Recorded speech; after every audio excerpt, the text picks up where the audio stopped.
نبی پاک صلی اللہ تعالیٰ علیہ وسلم فرماتے ہیں کہ اللہ تعالیٰ نے اس ماہ مقدس کی راتوں کے لیے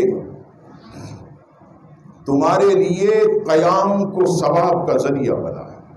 اور یہ رات کا قیام کیا ہے؟ یہ دیکھیے شریعت کا مزاج دیکھیے کہ شریعت نے کبھی بھی ساری رات عبادتوں کو ہم پر لازم نہیں کیا، کیونکہ شریعت کے اندر یہ اصول اور قانون ہے کہ شریعت کسی کو بھی تکلیف اور اذیت میں نہیں ڈالتی ہے.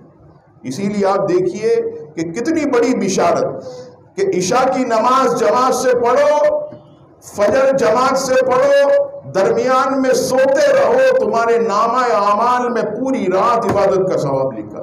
تو بتائیے کیسی جو ہے وہ نوید اور خوشخبری انسان اور مسلمان کے لیے جو اس چیز کو سمجھے. حالانکہ عشاء میں 20 منٹ، صرف 20 منٹ دے دے، فجر کے اندر زیادہ سے زیادہ 20 منٹ، 40 منٹ، یہ بہت زیادہ میں طویل جو ہے وہ وقت آپ کو بتا، 40 منٹ دے اور باقی 8-9 گھنٹے سوتا رہے، اللہ تعالیٰ عبادت کا ثواب لکھتا چلا.